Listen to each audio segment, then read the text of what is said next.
Okay, so today I'm here with Odin. We're so excited to be interviewing him for our fall edition for Diet Red issue number 7, fall 2024. So happy to have you here today. So happy to be here. How are you doing on this fine little golden hour moment? I know, I was gonna say, it's sunny, it's beautiful. Your house is amazing. It's so cute. You. Oh my gosh. Yeah, honestly, couldn't ask for more. I know, we're so excited to have you. So I just want to do a little warm-up question. So what do you think you're gonna be wearing this fall? Ooh, that's a good question. Honestly, this is gonna, I feel like, surprise people. I don't buy that much clothing, Okay. to be completely honest, and everything I buy is like either thrifted or gifted to me. So I get like a lot of weird like little bits and bobs every now and again, but I have these pants I just kind of tailored. And I'm definitely wearing this Wrangler jeans. They're a size 40 in the waist. I took them down to a 32, and I'm a big, big fan. When did you like first learn to sew? Actually, believe it or not, I went to fashion school without ever really having sewn anything. Okay, so you were a newbie. Absolutely. All right, okay, I love that so much. So looking back at your childhood and growing up, what ultimately drew you to realizing your passion for fashion? I'd customize a lot of clothes. I'd like cut a lot of things and paint over things and kind of, I was doing a lot of music stuff at the time, so I learned how to silk screen because, you know, I wanted t-shirts for my music. And I think the moment that really like kind of set this all in motion is I had this long sleeve Henley shirt that I cropped and wore to school. So it was like long, it was like cropped, kind of like the Will Smith sort of crop. Like it wasn't super high, but it was definitely high enough. And everyone at school hated it. Like they vehemently hated it. And I don't know what it was. I think it's probably just pure spite. And I was just like, I love this. Like, I love how much this garnered a reaction. Yeah, and you're like, you know what? I'm doing something and you guys can't see it. Exactly. So I'm and I was keep like, doing my thing. I still feel like I cooked there. Like, give it like 2 more years and J.W. Anderson's gonna come out with a long sleeve cropped Henley and I'm gonna be like, I told you so. You're like, I actually did that first. Exactly. So, I love that. So what was the first project or design that made you realize like this is what you're meant to be doing? Well, like the Henleys out, or I guess the Henleys. The Henleys one of them. That, yeah. I also I got gifted a pair of fake Jordan 1s, University Jordan 1s, the off-white ones. Okay. And again, they were fake, and so I was like, well, I tore them to shreds. I you know, ended up, I bought this Home Depot, I guess you could call it like safety grip tape, I suppose. Okay. It had this really cool like hashing like yellow black on it. And I put that on the soles and I took off the swoosh, of course, and then I put duct tape all over it. And by the end, it was nearly unrecognizable. And I just thought, again, I guess kind of ironic because, you know, this shoe is so valuable. If it was real, it would have been really valuable. And I was wearing them around and people were always they were like, holy shit. Like people, of course, the sneakerheads were like, holy shit, what did you do? Yeah. And then everyone else was like, oh, those are cool shoes. So you totally like transformed them and like made them. Yeah, I love exactly. That. So what pushed you to move across the world and study fashion in Paris? Well, it's kind of the same reason I initially moved to LA to do music. I just thought if I'm going to do this creative field, I might as well be in the place to do it. Yeah, I couldn't have said it better. Like, I feel like that's where a lot of our Diet Red team kind of, like, we're all kind of on that page. Like, LA is the place for fashion, Paris is the place to learn fashion. Yeah, absolutely. And then LA is the place to make it in fashion, I would say. We'll see. I feel like LA, I hope, is a sleeper, because I feel like a lot of people in the fashion industry are still very, I won't say unaware of LA, but still doubt LA's fashion prowess. Even though Rick Owens is from Los Angeles. Oh, I feel like it all brews here. Yeah, exactly. It's an epicenter for culture. Exactly, I love that. All right, in what ways do your Parisian fashion experiences influence your overall aesthetic? It could be in the brand or in like your day-to-day what you wear, just like in general aesthetic. Chic is a word I didn't understand until I moved to Paris. Like, you know, I would say something chic and, you know, I was thinking clean, kind of seamless, and that's true, but like being in Paris, like there's this intangible feeling of chic, and you see people on the metro and you're like, oh my goodness, like you just look amazing. And it's just it's just a Tuesday and they're headed home from work and you're just like, wow, like the cut of your jacket, like essentials, right? These elevated essential pieces that are just so clean and well done. And I think that's one thing I really strive for with my brand is kind of merging this LA loudness, right? Like all of our outfits are super loud here. We're trying to stand out as much as possible with these sort of elevated statement kind of ideologies where it's like, it's just something I wear to work and I just happen to look good. And that's kind of the marriage I'm trying to make. That's like incredible. I'm obsessed with Paris. Like I feel like the French just like they just know how to dress and they are, in my opinion, the definition of like effortless style. Absolutely. Like it comes back to the Parisians. The Italians think they had it. No, Sorry. it's the Parisians. All right, what will you remember the most from Paris? And for this one, it could be really anything, like be food related, it could be clothing related again, it could be experience, like vibes. I think just the way I felt in Paris was like really beautiful. Like I had like this really strong community of people around me. Shout out to everyone at the FA and PCA. And it was like so incredible. I felt like I was actually working at my highest potential. Like I was really completely surrounded by fashion. I would dream about it, think about it. On the train, I would be eating and I'd be thinking about it.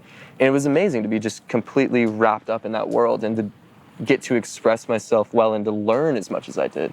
Like I said, I hadn't touched a sewing machine before I went to Paris, and wow. I can use an industrial sewing machine. I can do a double top stitch. I can sew at 0.3 centimeters if I need to. Like, hopefully I don't have to, but it was a transformative experience. I feel like I am a completely new person after it. Are there any specific designers, artists, or fashion icons that you admire? So J.W. Anderson for Loewe, obviously. Tom Ford actually is one I really admire because I'm from Santa Fe, New Mexico. He's also from Santa Fe. And he does kind of what I was talking about earlier, kind of blending this chicness and this loudness. And of course, like he developed porno chic, right? Yeah. And he has this certain like air about him that's so remarkable that I wish I could embody. I know, I love, I'm just like off topic, but literally like Tom Ford fragrances are so like, the names of them, like everything about them, they're so unusual. And like, I just think of like, he released like Vanilla Sex and I was like, they couldn't have come out with a better like new scent. I was like, oh, like of course that's Tom Ford. Well, there's this photo, I don't know if you've ever seen it, there's this photo of him, I think it was like 2004 for his eponymous label. He has a buffer, like a car buffer, and he's buffing someone's ass, like just bare ass. And it's just like, it's so irreverent, but it's like he's wearing this full suit and he's just sitting there just like, and it's irreverent, it's ironic, and it's still so effortlessly Tom Ford. Like it doesn't feel like he's so, like, trying. Naked, yeah. Like, still, yeah, it's just, yeah. Exactly, so I love him for that. How would you describe the essence of BANDIT? Ooh, that's a great question, coming off the Tom Ford thing.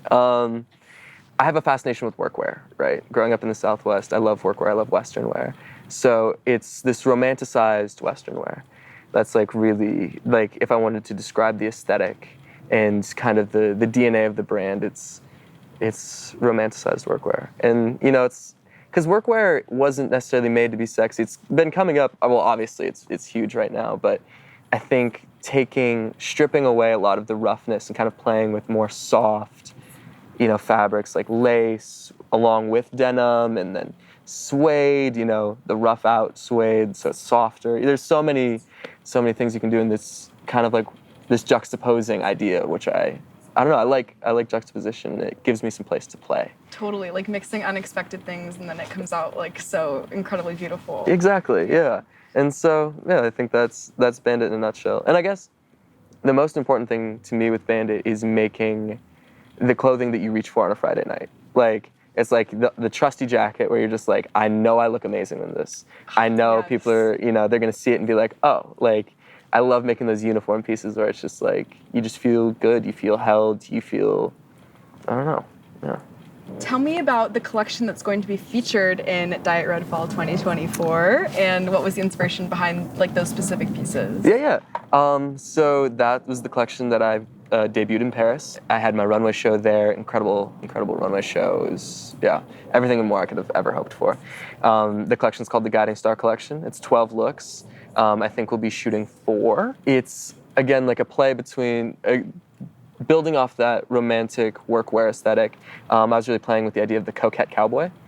Like, kind of having this soft, cute thing along with this more rough, masculine sort of presence. And yeah, it has, I love denim. I have a lot of denim in it, a lot of cool finishings. Like I did this top lock stitch on the darts of the jeans and stuff like that.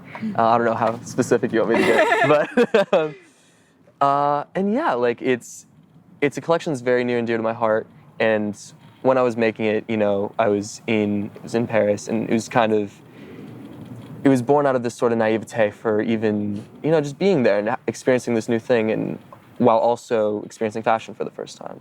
So I'm very new to all of this, and I created something that I think actually plays on that newness in a really good way. Incredible. Well, I genuinely think the collection is so special. I feel so lucky to even be wearing it right now. I was even saying before, like baby blue is like one of my favorite colors when I'm not wearing black or white, so or red, of course. So no, and I'm so happy you picked that piece because I know I was doing my little look and I was like, that one. Like I just immediately knew. I was like, this is just beautiful. And it goes so well with your hair. Like it's Thank you so much. And you styled it really well. Thank you so much. Course. I tried to like lean into your vibe, so yeah, I appreciate it. I love it.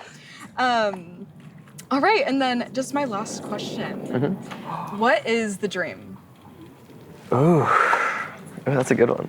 Well, the dream is to, in all honesty, I want to pull a Martin Margiela. I'll work at this for the next 10 to 15 years. One of my mentors in Paris told me very wisely that, it takes 10 years to build a fashion brand. And it's pretty spot on. If you look at Jacques Mousse's first show in Paris and then look 10 years, then, he was having his big, not debut, obviously, but his big showing in the south of France. He won the CFDA award. Same with Jonathan Anderson. Like, it takes about 10 years to get a luxury clothing brand off the ground. And so I want to work at it for like the next 15, sell it to LVMH, and raise a family. Amazing. That's what I want. And focus on my other creative pursuits. Because fashion, I love fashion. I love the work ethic of fashion. I love spending 70 hours a week in the studio. And again, like I was saying, like eating, dreaming, sleeping, fashion is amazing. But I don't want to be 50 and doing that. I want to sell out. Incredible. And then one more question just for me. Where would the dream place to reside in be? Tanzania. That's where my family is. Tanzania. And as I was telling you, I just visited there, and it's just such a beautiful place. Probably by a little spot on Pemba Beach, and ride it out from there. I love that so much. Okay, well, thank you so much. This was so incredible chatting with you. I'm so excited for the shoot to be seen and by the whole world on our print-only magazine. But of course, you guys can check out Bandit at his socials. I can't do this part of it. It's okay. I'm not a podcaster. I'm losing. I don't know what to say. At B.A. Exactly. There's so many dots. There's so many dots. Something like that. And I guess. I was trying to think of like a final, like a cool sign-off thing to say, but I also am not a podcaster. Yeah, I was like, I don't know how to close this out. It's my first time doing something like this, so I love it. See you, Coquette Cowboy. I know.